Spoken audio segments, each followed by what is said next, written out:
Tumwombe Mungu. Mungu wetu, asante kwa kutukusanya tena mahali hapa kama mtu mmoja.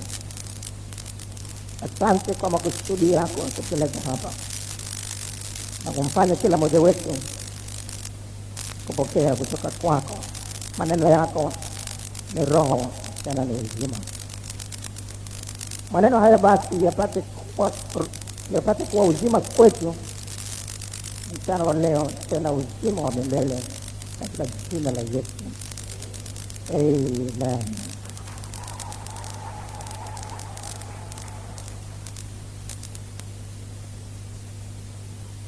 Somo letu la leo lina kichwa wokovu bandia. Wokovu bandia.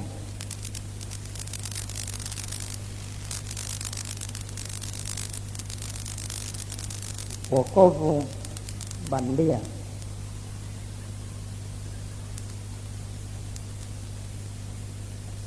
Kila mmoja wetu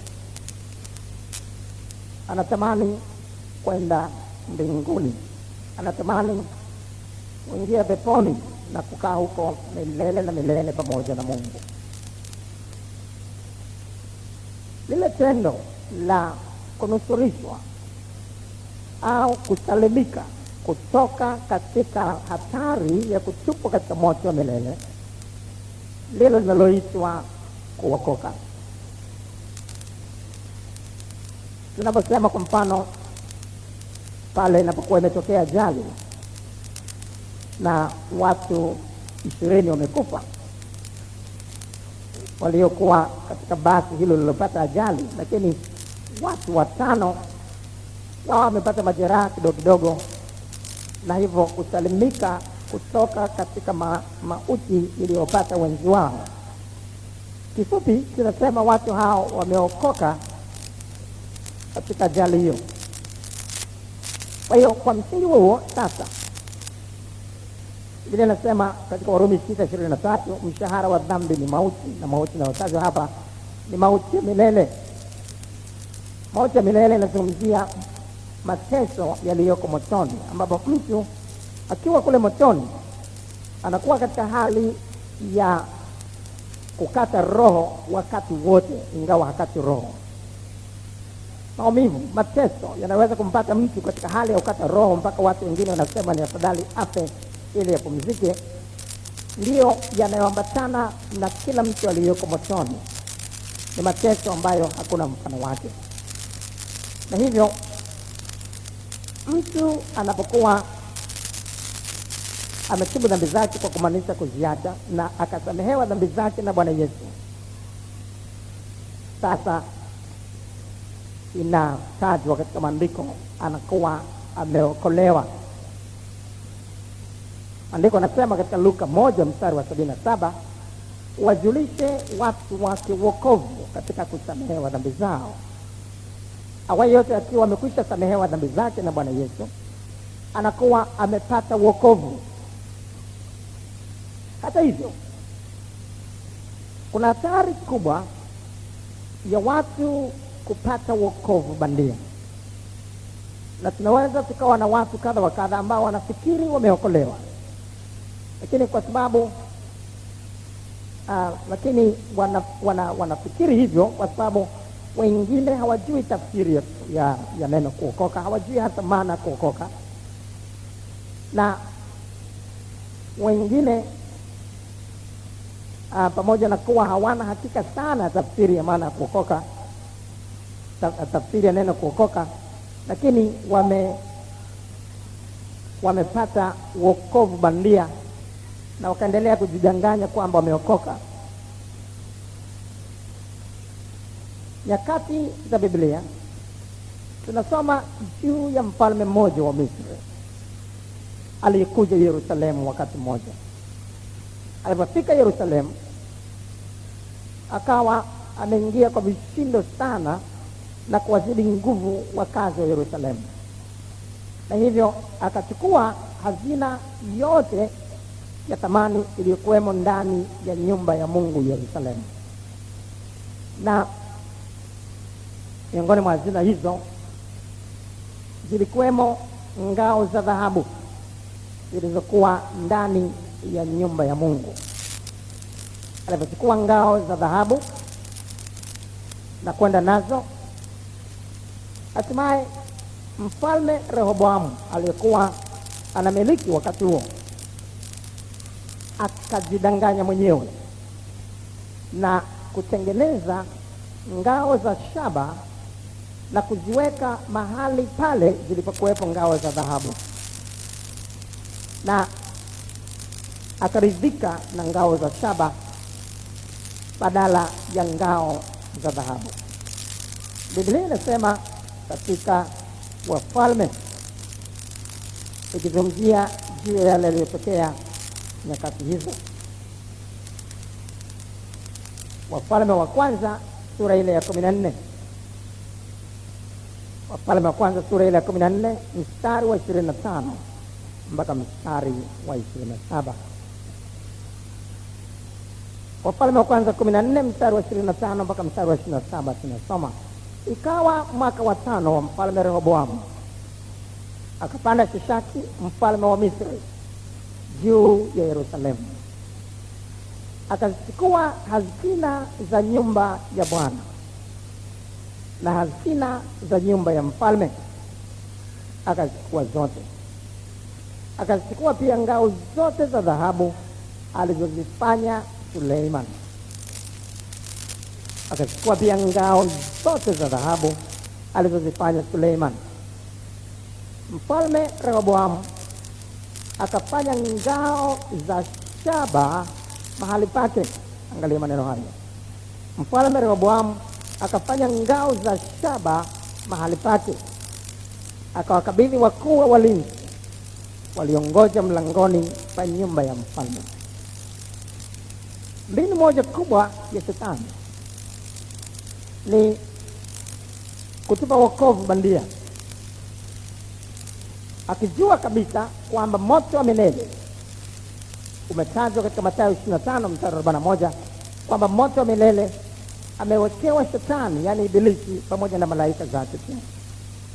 Si makusudi ya Mungu kumtupa mwanadamu awaye yote katikati yetu motoni, lakini moto wa milele ulitengenezwa kimsingi kwa ajili ya Ibilisi na malaika zake walioasi kule mbinguni. Na Ibilisi akijua kwamba hana jinsi, yeye hana nafasi ya kupata msamaha, hana nafasi ya kuokoka kutoka katika moto ule, katika hatua ya kwanza hujaribu kuwazuia watu na hujaribu kuwadanganya watu na kuambia hakuna kabisa kuokoka, haiwezekani kabisa kuokoka duniani, wakati maandiko yanasema waziwazi katika Zaburi sura ile ya 16 mstari wa 3, watakatifu walioko duniani hao ndio walio bora, hao ndio ninaopendezwa nao, anasema Mungu. Akijaribu kuwazuia watu kuokoka kwa jinsi hiyo ya kuwadanganya kwamba haiwezekani kuokoka duniani, akakuta bado watu wanatafuta wokovu, bado wanatafuta neno la Mungu, bado wanatafuta kujua ukweli kuhusu wokovu, basi waletea wokovu bandia. Na kama watakuwa tayari kudanganyika kama Mfalme Rehoboamu ambaye alichukua ngao za shaba, alizitengeneza ngao za shaba akaziweka mahali pale zilipokuwepo ngao za dhahabu, basi watu wa namna hiyo huishia kuwa na wokovu bandia.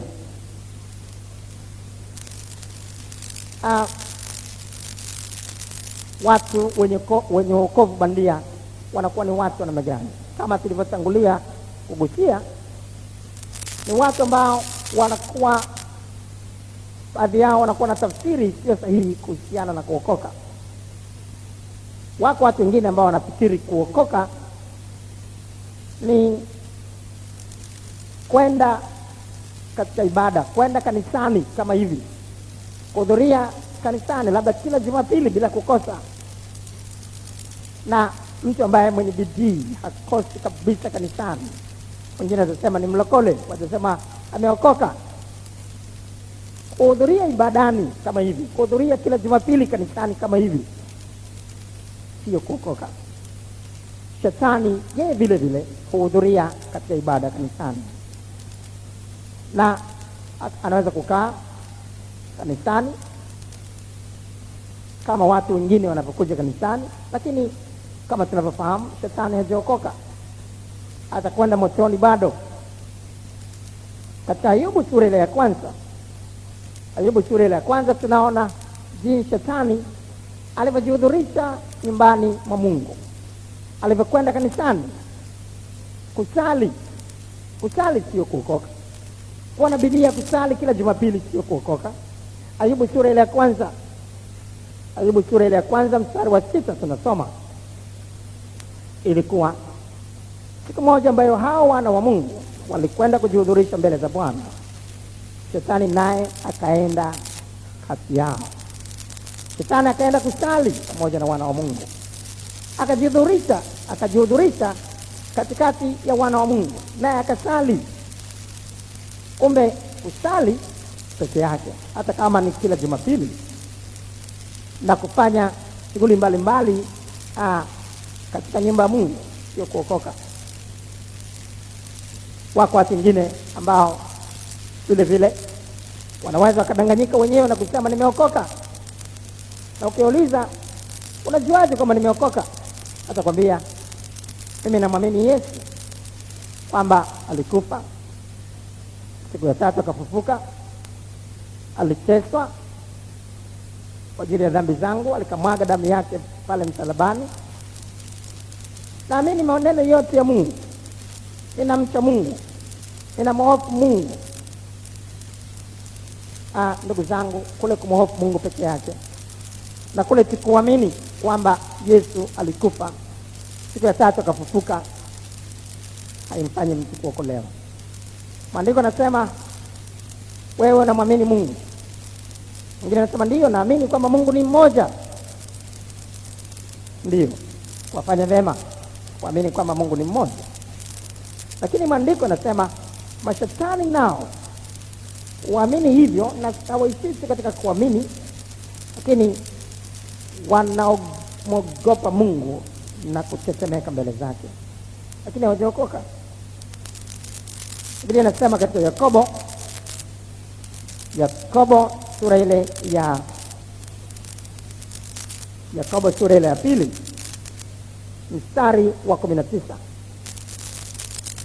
wewe waamini ya kuwa Mungu ni mmoja, watenda vyema.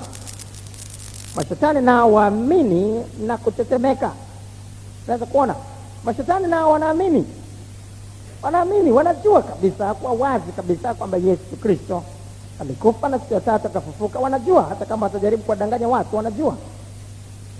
Lakini hilo halitoshi kumfanya mtu awe ameokoka. Mwingine utaona upesi sana, ukimwambia wewe umeokoka, ndio nilibatizwa tena zamani sana nikiwa mtoto, nilibatizwa miaka mingi iliyopita. Kubatizwa peke yake akumfanyi mtu atambulike kwamba ameokoka.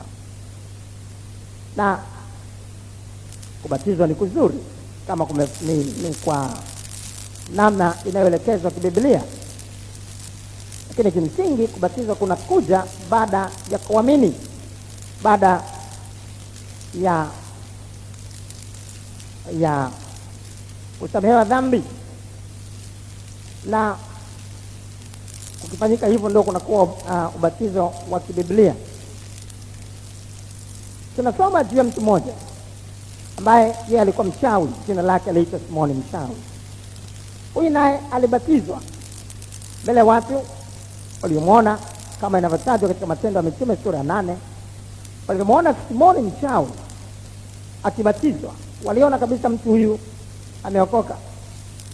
Lakini hatimaye walipokuja mitume kwa ajili ya huduma ya Roho Mtakatifu, ilidhihirika waziwazi mtu huyu hakuwa na badiliko lolote la maisha yake, na kilichomfanya hata kufikia kubatizwa ilikuwa kujaribu kuwa karibu na watumishi wa Mungu ambao walikuwa wanatumia na Mungu kufanya ishara na maajabu mengi, ili mkini apate nguvu za kutenda miujiza ambazo yeye aliona kama ingekuwa ni namna fulani ya nyongeza katika nguvu za kichawi alizonazo. Na hatimaye Petro akagundua waziwazi mtu hakuwa na badiliko lolote la maisha. Alikuwa bado ni mchawi na alikuwa anatafuta nguvu fulani za kutenda miujiza ambazo aliona kama zingezidi kumwongezea maarufu, na hilo likamfanya kutafuta kufikia hata kubatizwa. Unaweza kuona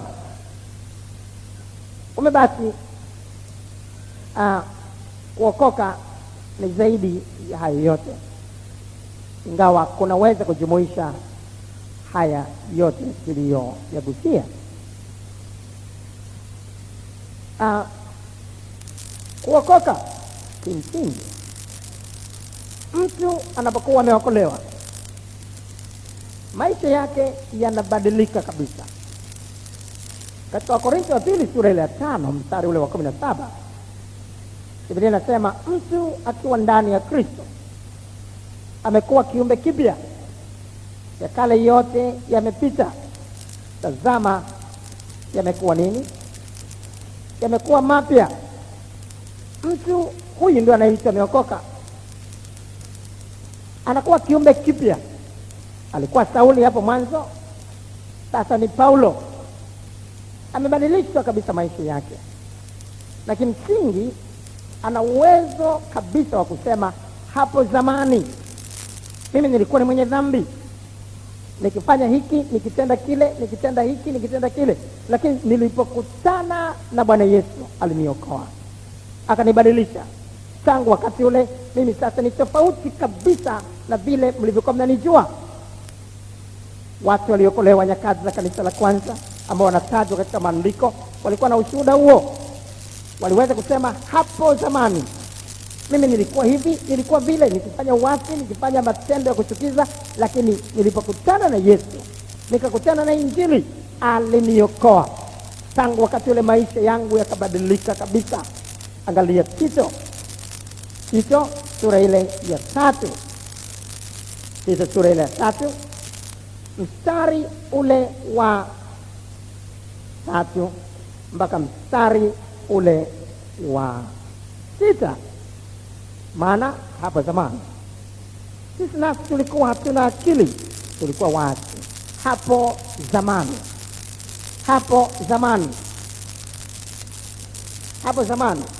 sisi nasi tulikuwa hatuna akili, tulikuwa watu, tumedanganywa, huku tukitumikia tamaa na anasa za namna nyingi, tukiishi katika uovu na usuda, tukichukiza na kuchukiana. Lakini wema wake Mwokozi wetu Mungu na upendo wake kwa wanadamu ulipofunuliwa, alituokoa. Past tense, alituokoa. Wanaishi duniani, lakini wanasema wamekutana na Yesu akawaokoa. Hapo zamani walikuwa na maisha haya na yale, lakini wakakutana na Yesu akawaokoa. Alituokoa. Siku kadhaa zilizopita alituokoa. Wako duniani lakini wameokoka. Hapo zamani walikuwa hivi na vile.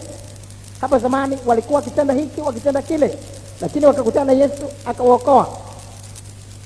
Si kwa sababu ya matendo ya haki tuliyotenda sisi, bali kwa rehema yake, kwa kuoshwa, kwa kuzaliwa kwa pili na kufanywa upya na Roho Mtakatifu ambaye alitumwagia kwa wingi kwa njia ya Yesu Kristo Mwokozi wetu. Hapo zamani mimi nilikuwa mwenye dhambi, lakini nilikutana na Yesu katika Injili na akaniokoa. Kimsingi mtu wa yote ambaye anasema ameokoka lazima awe na badiliko la maisha la dhahiri. Atakuwa na uwezo wa kushinda dhambi, atakuwa na uwezo wa kushinda ulimwengu na tamaa zake.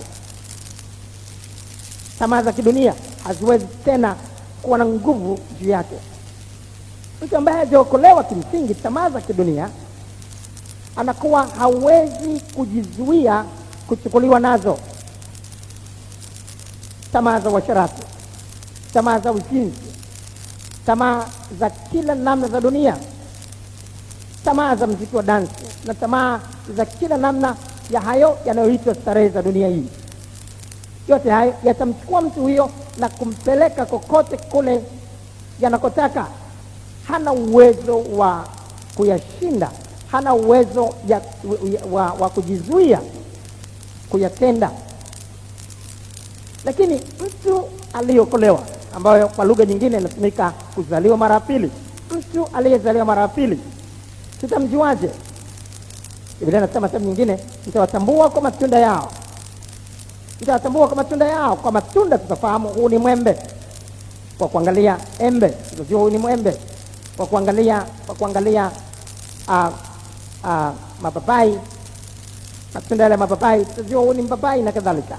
Kwa sababu tunajua mpapai hauwezi kuzaa embe, mpapai hauwezi kuzaa machungwa. Ndio maana sehemu nyingine maandiko nasema mti mwema hauwezi kuzaa matunda mabaya, lakini mti mwema utazaa matunda mema vile vile. Mtu mwema, mtu aliyokolewa, atazaa matunda yapasayo toba. Ataonyesha waziwazi maisha yake yalivyo tofauti na watu ambao hawajaokolewa. Mtu aliyokolewa, aliyezaliwa mara pili, kwa msingi huo anakuwa na uwezo wa kushinda ulimwengu. Mara moja tu anapokuwa ametubu dhambi zake, kwa kumaanisha kuziacha na kusamehewa na kupata wokovu, anapewa uwezo.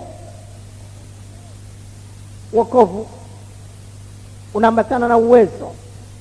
Yohana 1:12, wote waliompokea aliwapa uwezo wa kufanyika watoto wa Mungu. Mtoto wa Mungu ni yule ambaye anafanya mapenzi ya Mungu baba yake. Watoto wa Ibilisi ni wale ambao wanatenda mapenzi ya Ibilisi. Na sasa mtu huyu aliyeokoka anakuwa amepewa uwezo wa kushinda ulimwengu. Angalia Biblia yako katika waraka wa kwanza Yohana sura ya 5. Waraka wa kwanza Yohana sura ya 5. Waraka wa kwanza Yohana sura ya 5 mstari ule wa 4. Kwa maana kila kitu kilichozaliwa na Mungu hushinda ulimwengu. Kila kitu kilichozaliwa na Mungu hushinda ulimwengu. Na huku ndiko kuushindaka ulimwengu, hiyo imani yetu. Mstari wa 5. Mwenye kuushinda ulimwengu ni nani? Isipokuwa ni yeye aminiye kwamba Yesu ni mwana wa Mungu. Aliyezaliwa mara pili kimsingi huwa na uwezo wa kushinda ulimwengu na tamaa zake. Iko neema. Neema ni neno jingine linalotumika kuelezea uwezo huo ambao unakuja kwa mtu aliyeokolewa. Unakuja kwa mtu pamoja na wokovu wake. Na hiyo neema inamfundisha mtu huyo kukataa ubaya, kukataa kila namna ya ubaya na tamaa za kidunia, na kumwezesha kuishi katika haki na utaua katika ulimwengu wa sasa. Biblia inasema katika Tito sura ya 2. Tito sura ya 2 inazungumzia juu ya neema hii. Tito sura ile ya 2 mstari ule wa 11 mpaka mstari wa 12. Maana neema ya Mungu iwaokoayo wanadamu wote imefunuliwa, nayo yatufundisha kukataa ubaya na tamaa za kidunia, tupate kuishi kwa kiasi na haki na utaua, yani utakatifu katika ulimwengu huu wa sasa. Neema ya Mungu iwaokoayo wanadamu wote imefunuliwa, nayo yatufundisha. Neno kufundisha linalotumika hapa katika mstari huu linamaanisha kuwezesha. Tukimfundisha mtu kupika ugali, maana yake anakuwa amewezeshwa kupika ugali. Mtu akifundishwa udereva, maana yake atakuwa amewezeshwa kuendesha gari. Kufundisha kuna neno hili linalotumika kufundisha hapa kwa msingi huo linamaanisha kuwezesha.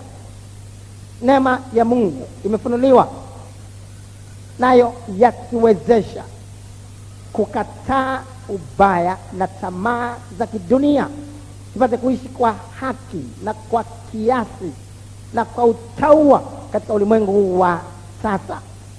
Unaweza kuona bila neema hii, bila uwezo huu utokao juu mbinguni, mtu hawezi kuishi mbali na tamaa za kidunia katika ulimwengu wa sasa hata kidogo. Lakini ambaye ameokolewa anakuwa na uwezo wa kimungu, sio wa namna ya kujitahidi, lakini uwezo wa kimungu ambao unakuwa umeshuka kwake, ambao unamwezesha kuzishinda tamaa za kidunia. Na zamani alikuwa akimwona mwanamke yule tayari anawaka tamaa, anamwona mwanaume yule anawaka tamaa, na tamaa ile itampelekea moja kwa moja mpaka kufanya uasherati na uzinzi. Lakini sasa ana uwezo wa kusema no, ana uwezo wa kusema hapana. Wako watu wengine ambao wanapita huko na kule na kuambia watu, huu ni wakati wa kusema hapana. Hapana kwa uasherati, hapana kwa uzinzi, kwa sababu ya ukimwi. Ndugu zangu, mtu hana uwezo wa kusema hapana kwenye uasherati, hapana kwenye uzinzi, mpaka apokee uwezo utokao juu. Ule uwezo, hiyo ndio neema, ikija kwa mtu huyo ndio anaweza kusema no ya kweli. Kinyume chake atasema no kwenye mdomo, lakini ndani anamaanisha ndio. Hapana kwenye mdomo, lakini anamaanisha kwamba hebu kazana tu, zungumza kwa nguvu zaidi, ninaweza kubadilisha mtazamo wangu. Kwa sababu hana uwezo wa kushindana na tamaa za kidunia. Na ndio maana utaona hao wengine kati ya hao wanaopita huko na kule wakiwapa watu ushauri na saa na kuwaeleza watu juu ya ukimwi na kuambia watu waseme no, hao ni washerati na wazinzi wa ajabu sana. Kwa nini? Wao wenyewe hawana uwezo wa kusema no, ingawa wanajaribu kuwafundisha watu hivyo, mpaka pale watakapokuwa wamepokea uwezo wa kuwafanya waseme no. Huo ndio uwezo wa kushinda ulimwengu. Huo ndio uwezo wa kukataa tamaa za kidunia na kuweza kuishi maisha yaliyo mbali na dhambi. Mtu aliyokolewa atakuwa hivyo. Lakini wako watu wengine ambao wanasema wameokoka. Tena wengine wanasema nimeokoka miaka 10 iliyopita, nimeokoka miaka 20 iliyopita, lakini wana wokovu bandia. Hatupasi kuwa na ngao za shaba badala ya ngao za dhahabu. Leo ikiwa tumeshikilia ngao za shaba, tutafute ngao za dhahabu leo katika jina la Yesu. Mtu mmoja nafikiri watakuwa kama watatu hivi sasa ambao wamewahi kuniandikia barua zinazofanana. Huyu mmoja wapo anasema, mimi nimeokoka na ninampenda Yesu sana, lakini dhambi ya uasherati na uzinzi, hii ndio imenishinda, inanilemea kama mzigo mzito. Hata nashangaa sana watu wanawezaje kushinda uasherati na uzinzi. Maana mimi nikimwona mwanamke tu hapo tayari, yani moyo unapiga pap, na yani lazima itanipelekea katika uzinzi ule. Tena nikizungumza naye, yani nakubali kirahisi tayari niko kwenye uasherati. Na hivi yani hivi. Sasa nahitaji msaada. Mtumishi wa Mungu anasema ameokoka, tena anampenda Yesu sana. Amezoea kuwa katika wale watu wanaosema Bwana asifiwe, nampenda Yesu. Ndiyo, ni vema kumpenda Yesu, lakini maandiko yanasema anipendaye atazishika amri zangu. Tunaposema tunampenda Yesu, maana yake tunazishika amri zake. Kama zishike amri zake, hatuna haki ya kusema tunampenda Yesu. Yohana sura ile ya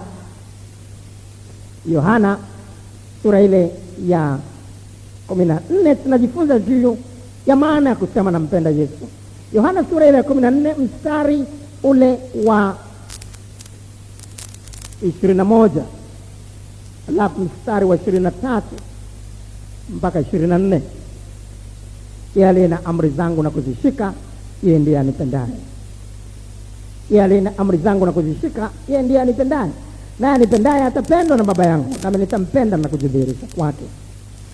Yesu akajibu akamwambia, mtu akinipenda atalishika neno langu, na Baba yangu atampenda, nasi tutakuja kwake na kufanya makao kwake. Mtu akinipenda atalishika neno langu. Mtu asiyenipenda, yeye hayashiki maneno yangu. Nalo neno mlilosikia silo langu, ile ni lake Baba aliyenipeleka. Unaona? Mtu asiyenipenda hayashiki maneno yangu, hazishiki amri zangu. Mtu ananipenda anazishika amri zangu. maana yake kuzishika, maana yake kuzitenda. Mtu ambaye anampenda Yesu, mtu ambaye ameokolewa, kimsingi amri za Mungu kwake si nzito. Hivyo tunavyoweza kumfahamu mtu huyu ameokoka. Amri za Mungu kwake si nzito, sio mzigo wa kulemea kama mtu huyu anavyosema. Ni nyepesi kuzitenda, kuna uwezo wa kuzitenda, kuna uwezo wa kumwezesha kuzitenda. Waraka wa kwanza Yohana, pale tulipokuwa hapo mwanzo, waraka wa kwanza Yohana, sasa sura ile ya 5, tunasoma mstari ule wa 3. Waraka wa kwanza Yohana sura ya 5 mstari wa 3 tunasoma, kwa maana huku ndiko kumpenda Mungu, kwamba tuzishike amri zake, wala amri zake si nzito. Mtu ambaye ameokolewa, amri za Mungu kwake zinakuwa si nzito, zinakuwa nyepesi. Pale mwanzo kabla ya kuokoka, amri za Mungu zinakuwa nzito sana kwa mtu, hawezi kuzitenda.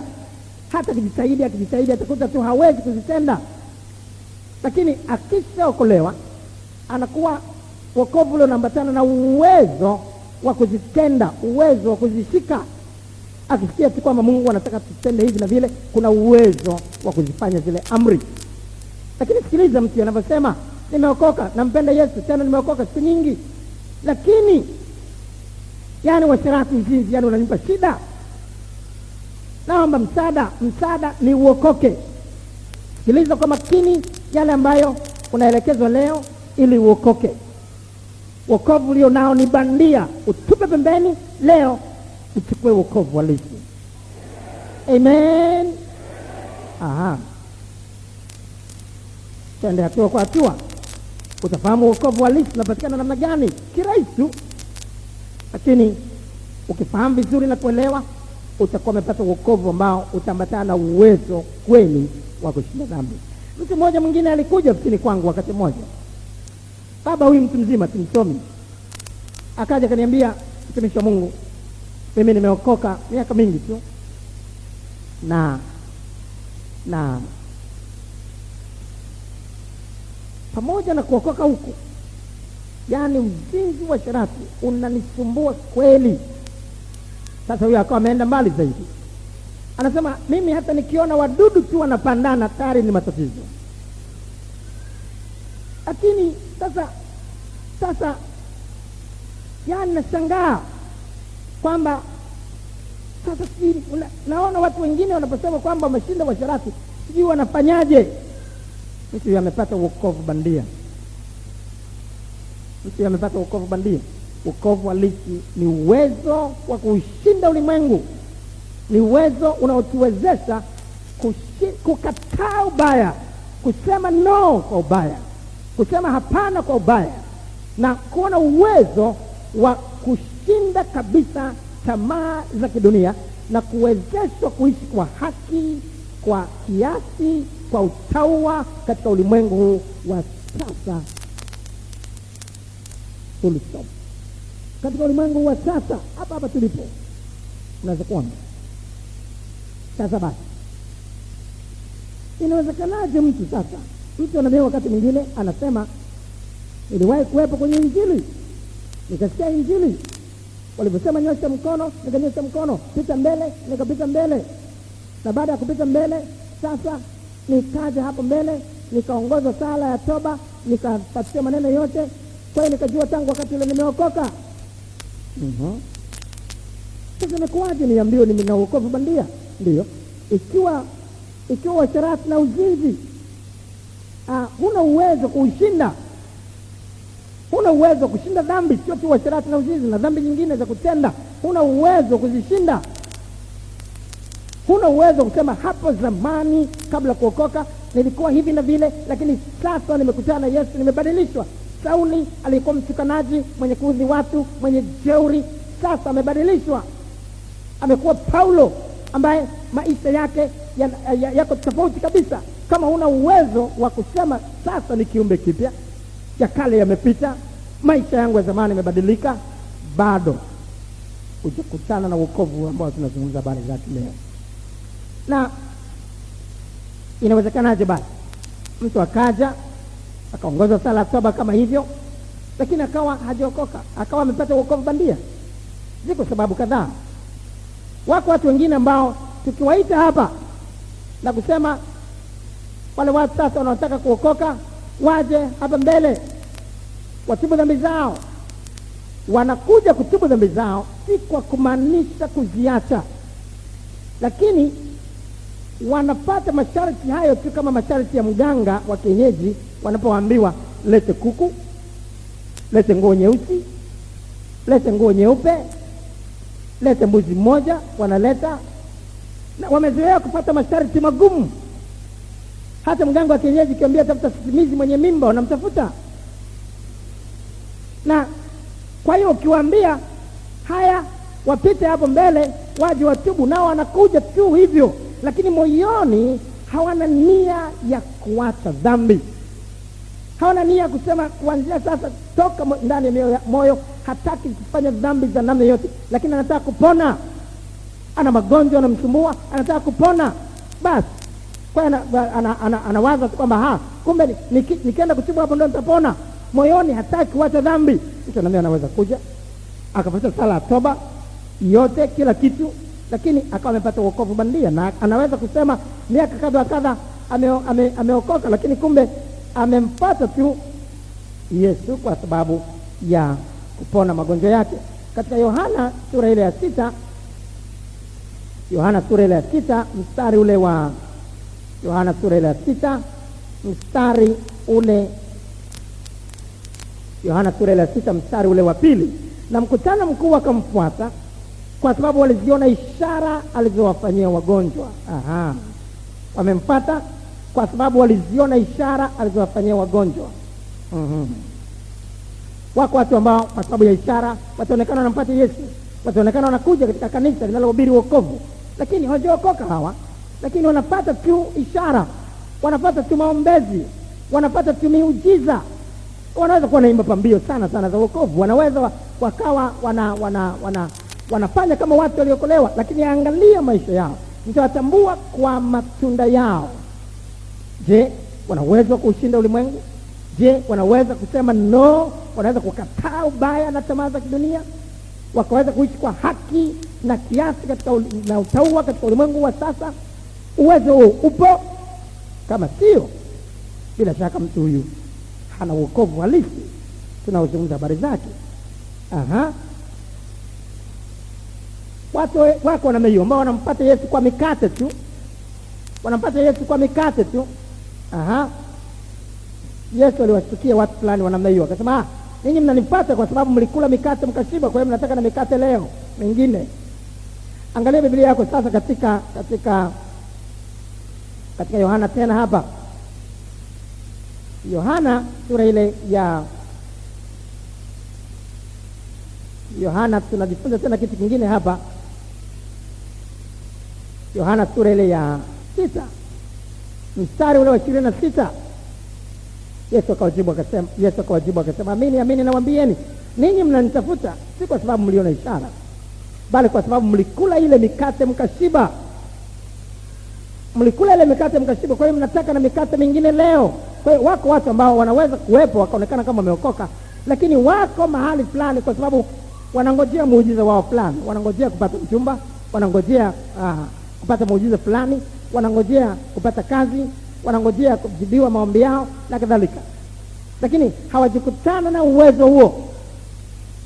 Wako watu wengine vile vile wanapokuja kutubu dhambi zao, wanakuja kutubu dhambi kwa desturi na mazoea waliozoea katika desturi za kidini. Kwa hiyo haoni kitu cha ajabu kutubu. Kwa hiyo wanatubu kama tu ambavyo walikuwa wanakwenda kwa kiongozi fulani wa dini kwa desturi na mazoea, lakini moyoni hawamaanishi kuacha dhambi. Mithali 28 mstari wa 13, maandiko yanasema, aziungamae dhambi zake na kuziacha atapata rehema, bali azifichae dhambi zake hatafanikiwa. Yeyote ambaye anakuja kutoka ndani ya moyo wake akiwa amemaanisha kabisa, sio tu kuziungama, sio tu kutubu, lakini moyoni anasema sitaki dhambi tena kwa ujumla wake. Dhambi ni uasi, hataki uasi wote dhidi ya neno la Mungu. Anataka kupata amri za Mungu, anataka kuishi sawa sawa na neno la Mungu kama lilivyo, bila kuchuja, bila kugeuka kwenda kushoto wala kulia. Anataka kufanya mapenzi ya Mungu kwa gharama yoyote kuanzia sasa. Kwa hiyo anatubu uasi wake wote, anatubu maisha yake, anajuta na kutubu, akiwa amemaanisha kuacha kabisa kila namna ya uasi dhidi ya Mungu na neno lake. Mtu anaamini sasa ndiye atakayesamehewa dhambi zake, na akishasamehewa dhambi zake atapata wokovu. Na wokovu unaambatana na uwezo wa kuishinda ulimwengu, uwezo wa kuzishinda tamaa za kidunia. Unaweza kuona. Kwa sababu hiyo basi, hatuna budi kuhakikisha kwamba kweli kutoka ndani ya mioyo yetu tunamaanisha kuishi maisha yaliyo mbali na dhambi, maisha yaliyo mbali na uasi. Ndani mwetu tunasema muziki wa dance basi, ndani mwetu tunasema tamaa za kidunia zote basi, ndani mwetu tunasema si swala la kutaka kupona, si swala la kupata muujiza fulani, si swala la kutaka kufanikiwa katika hili au lile, lakini nasema nataka kuishi na Mungu milele na milele. Na Mungu ni nuru, wala giza lolote halimo ndani mwake. Nataka kuishi maisha yanayompendeza Mungu kuanzia sasa, lakini kwa nguvu zangu siwezi. Bwana Yesu nibadilishe, niwe kiumbe kipya. Mtu anapokuja akiwa na amemaanisha kutoka ndani ya moyo wake na moyo, ndio anapata badiliko la kweli. Utubu kuna tajwa katika maneno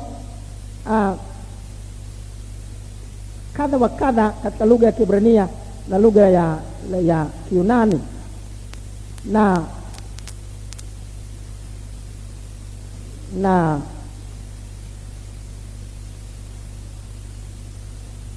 kwa kuangalia lugha kadha wa kadha za lugha hizo za Kiyunani, za Kiebrania. Kiebrania ndio lugha ambayo ilileta kwetu sehemu kubwa ya Agano la Kale, ndio lugha ya asili iliyoleta kwetu Agano la Kale, na vile vile Kiyunani ilileta kwetu sehemu kubwa ya Agano Jipya. Katika Kiebrania kuna neno moja linaitwa nacham, N-A-C-H-A-M.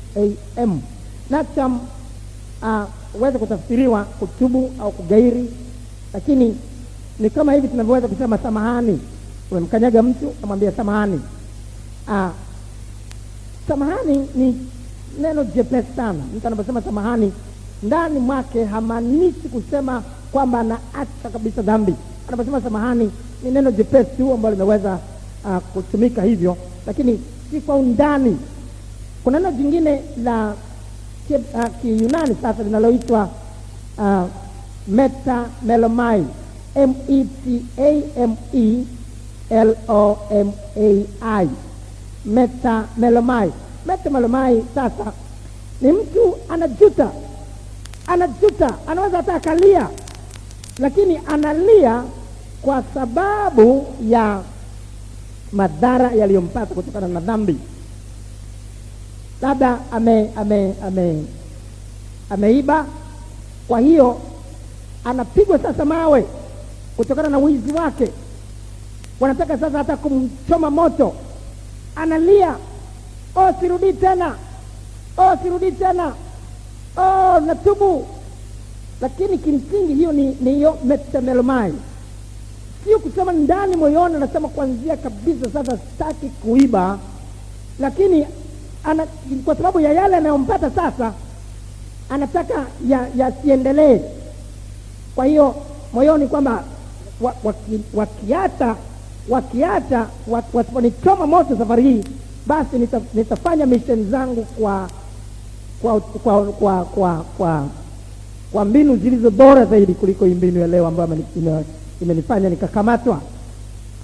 Kwa hiyo mtu anaonekana kujuta, anaweza kuwa analia, lakini kwa sababu tu aliyompata, analia kwa sababu amepata mimba. Yaani mimi sirudi tena, kwa sababu mimba imepatikana. Isingepatikana ingekuwaje? Kujuta kwa namna hiyo metamelomai ndio kama kule kujuta alikokuwa nako Yuda katika Mathayo 27. Alijuta akasema nimekosa, nikaisaliti damu isiyokuwa na hatia. Akachukua vipande 30 vya fedha alivyopewa ili amsaliti Yesu, akavitupa. Lakini baada ya hapo kuonyesha kwamba hakuwa na badiliko la maisha, akaenda kujinyonga. Ni baada tu ya kuona Yesu sasa anaenda kuuawa akajuta. Lakini sio ile kujuta kwa kusema basi nageuka, sitaki tena dhambi kuanzia sasa. Kutubu kwa kumaanisha kuziacha dhambi ni kugeuka kabisa na kusema kuanzia sasa nilikuwa namtumikia shetani, sitaki tena kumtumikia shetani. Bwana Yesu nipe uwezo, kuanzia sasa nataka kuishi maisha yanayompendeza Mungu. Nageuka, ni U-turn, nageuka kabisa namna hii. Kuanzia sasa nageuka, sitaki tena dhambi. Toba ya namna hiyo sasa ya kumaanisha kutoka ndani ya moyo inaitwa Kiunani kwa jina metanoia. Metanoia, metanoia. Metanoia sasa ni toba kweli ya kutoka ndani na kusema sitaki dhambi tena kuanzia sasa. Dhambi ya namna yote, uasi wa namna yote dhidi ya neno la Mungu sitaki. Nataka kuishi maisha yanayompendeza Mungu. Kwa nguvu zangu siwezi. Bwana Yesu nipe uwezo huo, ili kuanzia sasa niishi maisha ya usafi, maisha ya utakatifu yanayokupendeza wewe. Mtu anayekuja kwa toba ya namna hiyo ya metanoia amemaanisha kutoka ndani ya moyo wake kwamba atapata muujiza au hatapata muujiza, kwamba atapata mafanikio ya kimwili, kwamba hatapata mafanikio ya kimwili, lakini anataka kweli kwenda mbinguni kwa gharama yoyote. Mtu huyo sasa anasamehewa dhambi zake na anapewa wokovu unaoambatana na uwezo wa kuushinda ulimwengu. Na baada ya hapo ukitubu kwa namna hiyo kwa kumaanisha na kusema kuanzia sasa nataka kugeuka, kubadilika, tayari uwezo unakuja kukuwezesha. Unapokea uwezo wa kufanyika mtoto wa Mungu. Wokovu unaopata sasa ni wokovu halisi. Utakuwa kiumbe kipya. Watu wote watajua badiliko la maisha yako. Mkeo atajua, mumeo atajua, wazazi wako atajua. Sio kama hivi ambavyo unakuja tu kanisani kwa kumpata baba yako na mama yako, unakuja kuwapata wazazi tu. Hapana, badiliko la maisha litaonekana dhahiri. Si mtu kuchukulia tena na tamaa za kidunia. Una uwezo wa kusema hapana kwa sababu umepokea uwezo kutoka mbinguni. Unahitaji wokovu halisi leo? Unahitaji wokovu halisi leo? Wokovu utashuka kwako kwa muujiza kutoka mbinguni. Pale uliposimama juu.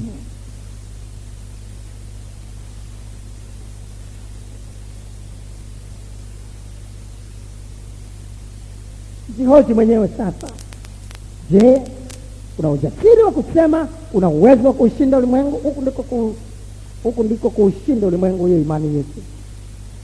Yeye aliyezaliwa mara ya pili ana uwezo wa kushinda ulimwengu. Yeye aliyeokolewa ana uwezo wa kushinda ulimwengu. Aliyeokolewa ana uwezo wa kushinda ulimwengu. Aliyeokolewa ana uwezo kusema hapana tamaa za kidunia kuanzia sasa. Basi ana uwezo wa kuishi kwa haki, kwa kiasi, kwa utaua katika ulimwengu wa sasa. Ana uwezo kusema hapana kwa dhambi. Na uwezo unakuja kwa wale watu ambao sio tu wanatubu dhambi kwa desturi na mazoea, lakini wanatubu dhambi kwa kumaanisha kuziacha kweli kutoka ndani sana ya mioyo yao. Na unatakiwa sasa kufanya ni kujicheki mwenyewe. Je, una ujasiri wa kusema nimeokoka? Una ujasiri wa kusema nimeokoka? Kama sio, basi unanyosha mkono wako tu kama alama ya kusema kweli sina kitu. Biblia inasema mtu akijiona kuwa ni kitu wakati si kitu, anajidanganya nafsi yake. Utajidanganya hapa, hatimaye siku utaachwa. Utakwenda katika moto milele aliowekewa Shetani na malaika zake chini. Huna uwezo wa kushinda tamaa za kidunia. Uko uwezo na ushuka kutoka mbinguni kwa wale ambao hawataki tena kuchukuliwa na tamaa hizo kutoka ndani kabisa mioyo yao. Unatakiwa kufanya mtu namna hiyo ambao unataka wokovu kweli unaoambatana uwezo kuushinda ulimwengu, ni kunyosha tu mkono wako juu. Nyosha mkono wako juu sana sasa. Wewe ambao unataka uwezo wa kuushinda ulimwengu, uwezo wa kusema hapana kwa tamaa za kidunia, uwezo utokao juu mbinguni wa kukuwezesha kushinda dhambi, ambao unaambatana na ile toba ya kweli ya kutoka ndani ya moyo wako. Nyoosha mkono wako juu sana, maibishe Shetani. Moyoni mwako unasema, sitaki tena kumtumikia Shetani kuanzia leo. Kwa gharama yote nataka kufanya mapenzi ya Mungu. Mtu hiyo atapewa uwezo huo utokao juu. Wale nyosha mkono wako sasa, chukua hatua nyingine ya imani. Sogea hapa mbele. Njoo hapa mbele. Kwa haraka tu, kimbilia wokovu wako sasa. Hutakuwa jinsi ulivyo kabisa. Hutakuwa jinsi ulivyo kabisa. Maisha yako yatabadilishwa kabisa kuanzia leo. Maisha yako yatabadilishwa kabisa kuanzia leo. Utaona kabisa. Utaona kabisa. Utaona kabisa uwezo sio kwa kawaida ambao unashuka kutoka mbinguni unakuja kwako. Utaona kabisa. Utaona kabisa uwezo huo unashuka kwako. Heri yako. Heri yako ambaye hutaki vitu bandia. Unataka wokovu halisi uliombadilisha Sauli akawa Paulo. Wokovu ule uko hata sasa. Waweza kumbadilisha muuaji, mtukanaji, mwenye jeuri, mwenye kuudhi watu. Akawa maisha yake yakawa tofauti kabisa. Maisha yake yakawa kabisa yana badiliko ambalo kila mmoja atalijua. Sogea tu mbele zaidi, sogea tu mbele zaidi. Nikaribieni nami nitawakaribia ninyi. Bwana anasema, nikaribieni nami nitawakaribia ninyi. Endelea kuja hata kama ulikuwa mbali kiasi gani. Usikubali wokovu bandia. Unaweza kuwa ulikuwepo hapa miaka 10, miaka 15 iliyopita, unasema nimeokoka, lakini maisha yako unayajua mwenyewe. Huna ushuhuda. Mmeo hao ni badiliko la maisha. Hao ni badiliko la maisha. Bado tamaa za kidunia zinakuvuta tu. Huna uwezo kusema hapana kwa dhambi. Huna uwezo kusema hapana kwa tamaa za kidunia. Kwa nini unajidanganya? Kwamba miaka kadhaa wa kadhaa iliyopita, si swala la miaka. Hata taenda mbinguni kwa miaka. Hata taenda mbinguni kwa miaka. Lakini njoo ukisema sina kitu, na Bwana atakujaza. Wewe ulioko hapa, weka mikono yako juu sana. Weka mikono yako juu sana, mwaibishe Shetani. Weka mikono yako juu sana, mwaibishe Shetani. Na ndani ya moyo wako, ndani ya moyo wako unasema, kuanzia sasa dhambi basi. Kuanzia sasa dhambi basi. Sitaki tena dunia.